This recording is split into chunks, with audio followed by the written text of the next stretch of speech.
Good morning sa inyo lahat mga kapugit. Yun na nga, tayo palis na. Maaga tayo ngayon. Ngayon ibabiyahe muna ako kasi maaga pa naman. Mamaya pagdating ko sa Lipa, Ilbon sakay na. Ay siya Garnay, may nag-comment nga pala sa akin. Bakit daw ako naniningil? Kala nga dahil libreng sakay. Garnay ho, yun. Ngayon ho, kaya ho ako nabiyahe ay di para maigas ho natin. May panggas din sa tricycle. Para naman sa mga estudyante na pag nagsakay tayo is hindi tayo maubusan ng gas. Ako naman hoy wala pang kinikita, hindi yung mga tulong nyo ay itutulong ko na lang din. Gayon ho, yun. Baka akala nyo kumikita na ho ako, hindi ho.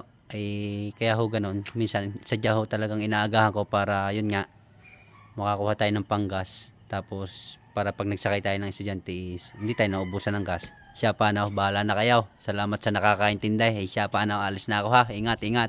Let's go.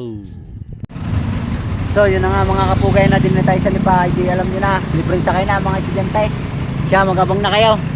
Dadaan na si kapugay. Libre ang sakay. Libreng sakay para sa mga estudyante, para makatulong tayo. Siya, alis na ako ha. Dadaan na lang ako dyan. Siya, aray, Garnay gagawin natin. Gawa nang wala pa mga estudyante, di mag-atay muna tayo din sa glide.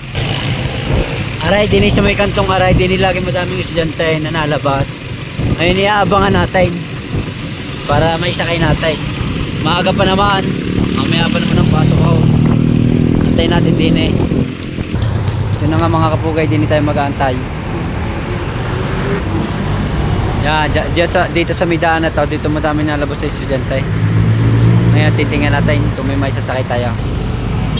Ngayon wala pang nalabas sa estudyante din hindi ko alam kung bakit.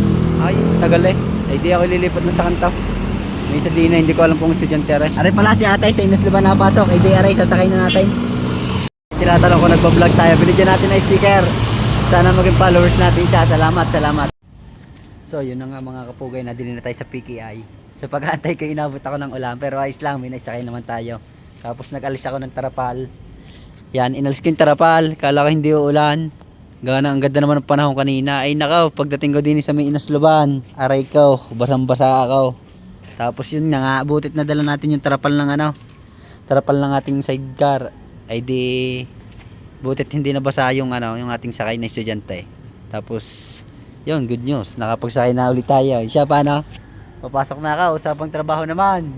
Diyan na kayo, ingat.